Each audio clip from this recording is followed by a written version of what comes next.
Hi friends, ఈరోజు మనం చిత్రదుర్గ కోట గురించి తెలుసుకుందాం. వీడియోను స్కిప్ చేయకుండా ఎండ్ వరకు చూడండి. ప్లీజ్ వీడియోను లైక్, షేర్ అండ్ సబ్స్క్రైబ్ చెయ్యండి.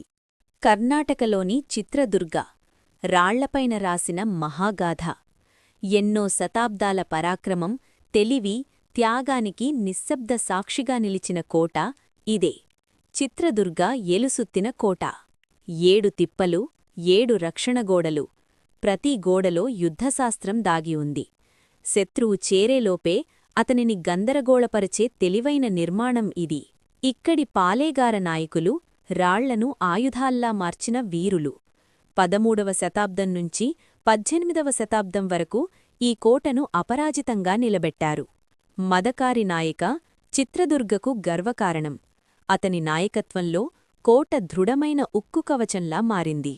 ఈ కోటలో రహస్య మార్గాలు, నీటి కాల్వలు, ఎండని చెరువులు ఇవన్నీ కాలానికంటే ముందుంది. ఇంజనీరింగ్కి ఇది అరుదైన ఉదాహరణ. 1779లో హైదరాలీ తన వేలాది సైన్యంతో కోటపై దాడి చేశాడు. రాళ్లమీద గర్జనలు మొదలయ్యాయి. యుద్ధం, మరణం, జీవితం మధ్య మెలికలు తిరిగింది. సైన్యం కోటలోకి చొరబడటానికి కిండి చిన్న చిల్లుమార్గాన్ని కనుగొంది. చీకట్లోనుంచి వచ్చిన ప్రమాదం కోట భవిష్యత్తును మార్చబోయింది. అదే సమయంలో ఒక మహిళ చరిత్రను మార్చింది. ఒనక ఓబవ్వ నీళ్లు తీసుకొస్తూ ఆ రహస్యమార్గాన్ని కనుగొని తన ఒనకతో అద్భుతమైన ధైర్యం ప్రదర్శించింది.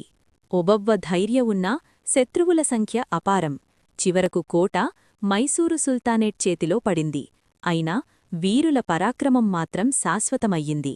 ఈరోజూ చిత్రదుర్గ కోట గతాన్ని గుర్తుచేస్తూ రాళ్లలో దాగిన కథలను మెల్లగా చెబుతుంది.